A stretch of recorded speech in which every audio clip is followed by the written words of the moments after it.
সঙ্গে আছে ভয় কে মোদের, সঙ্গে আছে ভয় কে মোদের, যদি আজ আধার ঘনা। নেই কোনো ভয়, নেই সংশয়, নেই কোনো ভয়, নেই সংশয়, খ্রিস্টের নামে এগিয়ে যাব মোরা, খ্রিস্টের পথে শুধু চলবো মোরা, খ্রিস্টের কথা সবই বলবো।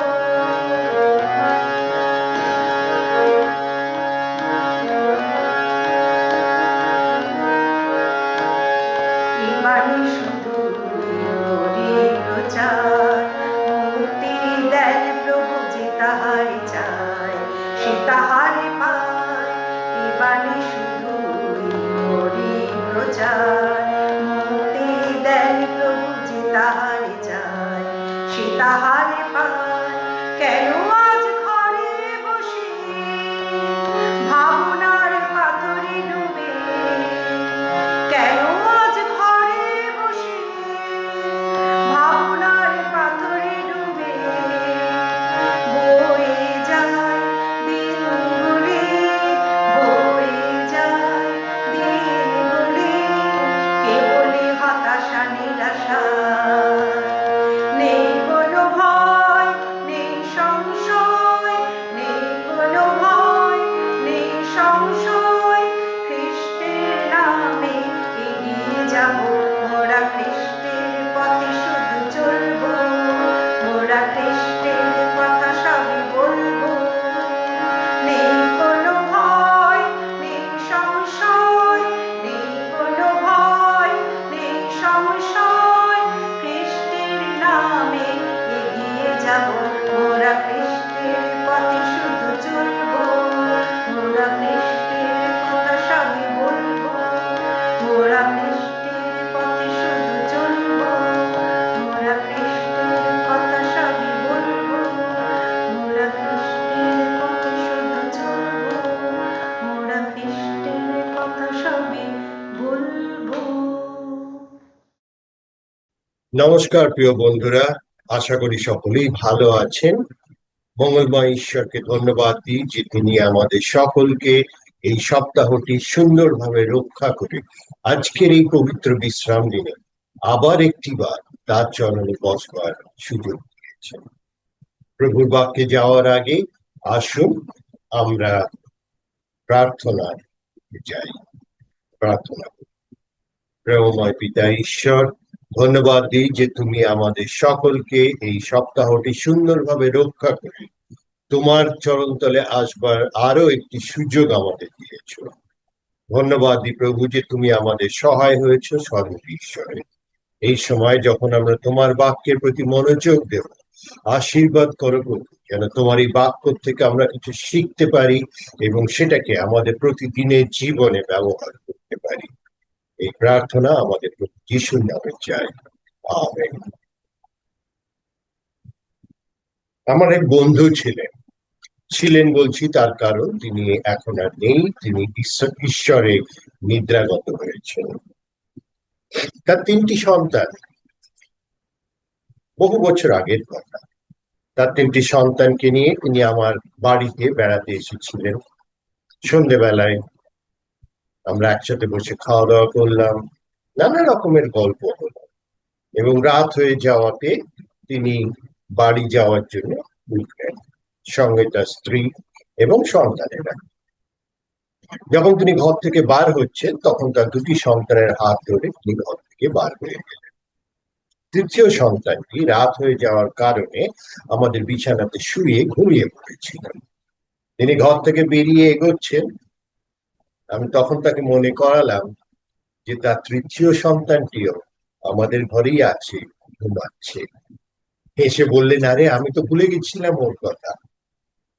অনেক সময় আমাদের জীবনের অনেক প্রয়োজনীয় কথা আমরা ভুলে যাই এবং আমরা প্রচারকরা চেষ্টা করি মানুষকে তাদের আধ্যাত্মিক জীবনে প্রয়োজনীয় কথাগুলো মনে করিয়ে দিতে। আজকেও আমি ঠিক সেইভাবেই একটি অত্যন্ত প্রয়োজনীয় কথা মনে করিয়ে দিতে চাই আমাদের সকলকে। যখন আমি বলছি আমাদের সকলকে, তার মানে আমি কিন্তু আমাকেও তার মধ্যে ধরে নিচ্ছি।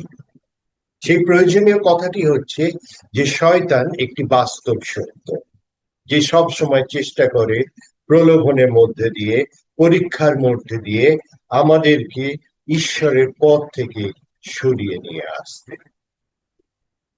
সে যেমন আমাদের পরীক্ষা করে, আমাদের প্রলোভন দেখায়, ঠিক তেমনি সে কিন্তু ঈশ্বর প্রভু যীশু খ্রিস্টকেও ছেড়ে দেয়নি। প্রভু যীশু খ্রিস্ট যখন এই পৃথিবীতে তার জাগতিক কাজ আরম্ভ করেছিলেন, সেবা আরম্ভ করেছিলেন, তার আগে শয়তান তাকেও প্রলোভিত করার চেষ্টা করেছিল। ঘটনাটি লেখা আছে মথি লিখিত সুসমাচারের 4 অধ্যায়ে 1 থেকে 11 পদ পর্যন্ত। মথি লিখিত সুসমাচারের 4 অধ্যায় 1 থেকে 11 পদ পর্যন্ত। আমি প্রথমে শাস্ত্র থেকে এই অংশটি আপনাদের পড়ে শোনাবো এবং তারপর এর থেকে 3টি শিক্ষা আমরা নিতে চেষ্টা করব। আসুন আমরা পড়ি মথি লিখিত সুসমাচারের 4 অধ্যায় 1 পদ থেকে। তখন যীশু দিয়াবল দ্বারা পরীক্ষিত হইবার জন্য আত্মার দ্বারা প্রান্তরে নিত হইলেন। আর তিনি 40 দিবারাত্র অনাহারে থাকিয়া শেষে ক্ষুধিত হইলেন। তখন পরীক্ষক নিকটে আসিয়া তাহাকে কহিল, তুমি যদি ঈশ্বরের পুত্র হও তবে বলো যেন এই পাথরগুলো রুটি হয়ে যায়। কিন্তু তিনি উত্তর করিয়া বলিলেন, লেখা আছে, মনুষ্য কেবল রুটিতে বাঁচিবে না, কিন্তু ঈশ্বরের মুখ হইতে নির্গত যে প্রত্যেক বাক্য নির্গত হয় তাহাতেই বাঁচিবে। তখন দিয়াবল তাহাকে পবিত্র নগরে লইয়া গেল এবং ধর্মধামের চূড়ার উপরে দাঁড় করাইল। আর তাহাকে কহিল, তুমি যদি ঈশ্বরের পুত্র হও তবে নিচে ঝাঁপ দিয়া পড়ো, কেননা লেখা আছে, তিনি আপন দূতগণকে তোমার বিষয়ে আজ্ঞা দিবেন, আর তাহারা তোমাকে হস্তে করিয়া তুলিয়া লইবেন, পাছে তোমার চরণে প্রস্তরের আঘাত লাগে। যীশু তাহাকে কহিলেন, আবার লেখা আছে, তুমি আপন ঈশ্বর প্রভুর পরীক্ষা করিও না। আবার দিয়াবল তাহাকে অতি উচ্চ এক পর্বতে লইয়া গেল এবং জগতের সমস্ত রাজ্য ও সেই সকলের প্রতাপ দেখাইল। আর তাহাকে কহিল, তুমি যদি ভূমিষ্ঠ হইয়া আমাকে প্রণাম করো, এই সমস্তই আমি তোমাকে দিব। তখন যীশু তাহাকে কহিলেন, দূর হও শয়তান, কেননা লেখা আছে, তোমার ঈশ্বর প্রভুকেই প্রণাম করিবে, কেবল তাহারই আরাধনা করিবে। তখন দিয়াবল তাহাকে ছাড়িয়া গেল, আর দেখো, দূতগণ কাছে আসিয়া তাহার পরিচর্যা করিতে লাগিল। ঘটনাটা ঘটেছিল প্রভু যীশু খ্রিস্ট যোহন বাপ্তাইজকের কাছে বাপ্তিস্ম নেওয়ার পরে। ঈশ্বরের আত্মা তাকে প্রান্তরে নিয়ে গেছিলেন, তার কারণ এই পৃথিবীতে তার সেবার কাজ আরম্ভ করার আগে প্রভু যীশু খ্রিস্টকে ঈশ্বরের সাথে একান্তে সময় দেওয়ার প্রয়োজন ছিল, প্রার্থনা করার প্রয়োজন ছিল, শক্তি নেওয়ার প্রয়োজন ছিল, এবং তাই তিনি প্রান্তরে 40 দিন উপবাস থেকে সেই সম্পর্কটা তৈরি করেছিলেন। 40 দিন শেষ হয়ে যাওয়ার পরে খুব স্বাভাবিকভাবেই বোঝা যায় যে প্রভু যীশু খ্রিস্ট ক্ষুধার্ত ছিলেন এবং তিনি কিছু না কিছু হয়তো আহার গ্রহণ করতেন, এবং শয়তান সেই সুযোগটা নিয়েছিল। সেই সুযোগটা নিয়ে সে প্রভু যীশু খ্রিস্টের কাছে এসে তাকে বলেছিল যে যে পাথরগুলো সামনে পড়ে আছে সেইগুলোকে যেন তিনি রুটিতে রূপান্তরিত করে খাদ্য গ্রহণ করেন। অনেকে বলেন যে প্রান্তরে যে পাথরগুলো পড়েছিল সেগুলো নাকি দেখতে রুটির মতন ছিল। সেগুলো রুটির মতন দেখতে ছিল কিংবা ছিল না, এটা কোনো বিশেষ বিচার্য বিষয় নয় আমাদের কাছে। কিন্তু আমাদের কাছে বিচার্য বিষয় যেটা, সেটা হচ্ছে প্রভু যীশু খ্রিস্টের শারীরিক প্রয়োজনের সময় শয়তান এসে তাকে প্রলোভিত করেছিল, এবং প্রলোভিত করার প্রথম পদ্ধতি হিসাবে সে কিন্তু প্রভু যীশু খ্রিস্টের মনে সন্দেহের উদ্রেক করেছিল। সে বলেছিল, তুমি যদি ঈশ্বরের পুত্র হও, তুমি যদি, অর্থাৎ একটা সন্দেহ সে সৃষ্টি করেছিল বা চেষ্টা করেছিল সন্দেহের সৃষ্টি করতে। শয়তানের প্রলোভনের ফাঁদে পা দেওয়ার এইটাই কিন্তু প্রথম পদক্ষেপ, ঈশ্বরের শক্তিকে সন্দেহ করা। অবশ্যই পারতেন প্রভু যীশু খ্রিস্ট সেই পাথরগুলোকে রুটিতে পরিবর্তন করে নিজের ক্ষুধা নিবৃত্ত করতে, কিন্তু তিনি যদি সেটা করতেন তাহলে তিনি তার ক্ষমতার, ঐশ্বরিক ক্ষমতার অপব্যবহার করতেন, এবং ঐশ্বরিক ক্ষমতার অপব্যবহার করাটা শয়তানের প্রলোভনের ফাঁদে পা দেওয়ার সময়। এবং শয়তান কিন্তু আমাদের এইভাবেই প্রলোভিত করে। আমাদের যে প্রাথমিক প্রয়োজনগুলো, শারীরিক প্রয়োজন বা বলা যেতে পারে অন্ন বস্ত্র সংস্থানের যে প্রয়োজন, সেই প্রয়োজনের হাত দিয়ে এসে সে আমাদের প্রলোভিত করার চেষ্টা করে, এবং আমরা সেটা সেই প্রলোভনের ফাঁদে পা দিয়ে আমরা কিন্তু সেটাকে যাচাই করতে চাই, বা আমরা সেটাকে বলতে চাই যে হ্যাঁ, আমরা এটাকে ঠিক করেছি, কারণ আমার এটা প্রয়োজন ছিল, আমার কাছে কোনো উপায় ছিল না, তাই আমি এই কাজটা করেছি। এবং শয়তানের ফাঁদে আমরা পা দিই।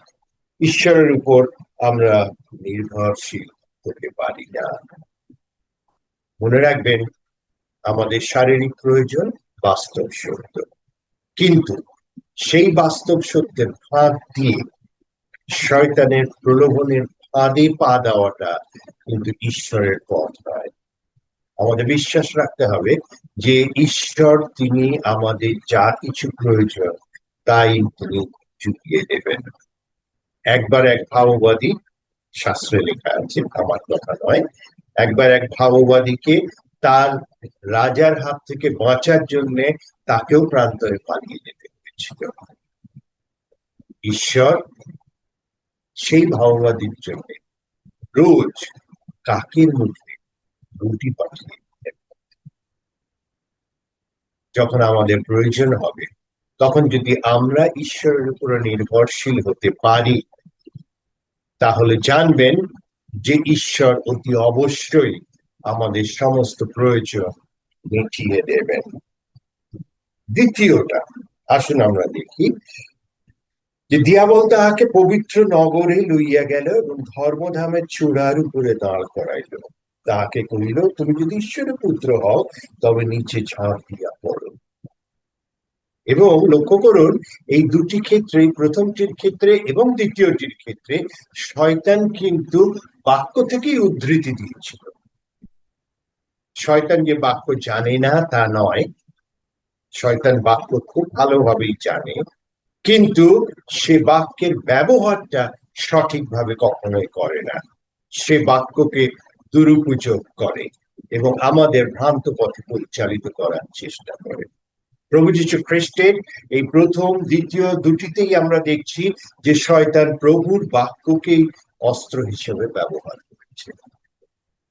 সে প্রভু যীশু খ্রিস্টকে কি করলো? সে ধর্মধামের চূড়ার উপরে নিয়ে গেল এবং গিয়ে বলল যে তুমি এর উপর থেকে ঝাঁপ দাও, এবং তুমি যখন উপর থেকে ঝাঁপ দেবে, শাস্ত্র যদি ঠিক হয় তাহলে কি হবে? দূতেরা এসে তোমাকে কোলে করে নামাবে। এবারে চিন্তা করো, একটা মন্দিরের প্রাঙ্গণ যেখানে শত শত শত শত মানুষ রোজ আসা যাওয়া করছেন, সেই রকম একটা জায়গাতে একটা উঁচু চূড়ার ওপর থেকে একজন ঝাঁপ দিচ্ছেন এবং দূতেরা তাকে কোলে করে নামিয়ে দিচ্ছেন। কি অসাধারণ দৃশ্য, তাই না? এবং সেই ঘটনাটা যদি প্রভু যীশু খ্রিস্ট ঘটাতেন, তাহলে মুহূর্তের মধ্যে তিনি জনপ্রিয় হয়ে যেতেন। জনপ্রিয়তা একটা বিপজ্জনক ফাঁদ। শয়তান চেষ্টা করে আমাদের জনপ্রিয়তার ফাঁদে আটকে প্রভুর যে উদ্দেশ্য আমাদের জীবনে সেই উদ্দেশ্যকে বিফল করতে। প্রভু যীশু খ্রিস্ট এসেছিলেন এই পৃথিবীতে ক্রুশীয় মৃত্যু বরণ করে মানুষকে পাপের থেকে মুক্তি দিতে। শয়তান চেয়েছিল প্রভু যীশু খ্রিস্টকে জনপ্রিয়তার ফাঁদে আটকে সেই যে কর্তব্য প্রভু যীশু খ্রিস্টকে ঈশ্বর নিরূপণ করেছিলেন সেই কর্তব্য থেকে বিচ্যুত করে। মনে রাখবেন, জনপ্রিয়তা বড় ভয়ঙ্কর জিনিস। মাঝে মাঝে খবর কাগজে পড়ি যে আজকের যুগে ছেলে মেয়েরা তারা রিলস বানাতে গিয়ে তাদের জীবন বিপন্ন করেন। কেউ হয়তো ট্রেনের দরজা দিয়ে ঝুলে রিলস বানাতে গেছেন, ট্রেন লাইনের ধারে যে পোস্ট আছে সেই পোস্টে তাদের মাথা বা দেহ ঠুকে মৃত্যু হয়েছে। কেউ হয়তো রেল লাইনের ধারে দাঁড়িয়ে বা রেল লাইনের উপরে দাঁড়িয়ে রিলস বানাতে গিয়ে ট্রেনে কাটা পড়েছে। এরকম অনেক দুর্ঘটনার কথা আমরা সংবাদপত্রে পড়তে পাই। এই যুবক যুবতীরা যারা তাদের জীবনের বাজি রেখে এই ধরনের কাজ করতে গিয়েছিলেন, তারা কয়েক মুহূর্তের বা কয়েক সেকেন্ডের ভিডিও করে জনপ্রিয়তা অর্জন করার চেষ্টা করেছিলেন এবং তাদের জীবন হারিয়েছেন। জনপ্রিয়তার ফাঁদ অত্যন্ত বিপজ্জনক এবং শয়তান চেষ্টা করে আমাদের সেই ফাঁদে ফেলে তার পথে পরিচালিত করতে, ঈশ্বরের বাক্য থেকে আমাদের দূরে নিয়ে যেতে। এবং প্রভু যীশু খ্রিস্ট তাকে বলেছিলেন, তুমি আপন ঈশ্বর প্রভু পরীক্ষা করিও না। ঈশ্বর যেমন আমাদের পরীক্ষা করেন না, প্রলোভন দেখান না, তেমনি আমাদেরও কর্তব্য, আমাদেরও উচিত আমরা যেন ঈশ্বরকে কখনো সেইভাবে বিচার না করি। মনে রাখবেন, শয়তান আমাদের শারীরিক প্রয়োজনকে ব্যবহার করে আমাদের প্রলোভিত করতে পারে এবং পাপের পথে পরিচালিত করতে পারে। শয়তান আমাদের জনপ্রিয়তার ফাঁদে ফেলে প্রলোভিত করতে পারে এবং ঈশ্বরের পথ থেকে বিচ্যুত করতে পারে। তৃতীয়ত, লেখা আছে যে দিয়াবল তাহাকে অতি উচ্চ এক পর্বতে লইয়া গেল, জগতের সমস্ত রাজ্য সেই সকলের প্রতাপ দেখাইল, আর তাহাকে কহিল, তুমি যদি ভূমিষ্ঠ হইয়া আমাকে প্রণাম করো, এই সমস্তই আমি তোমাকে দিব।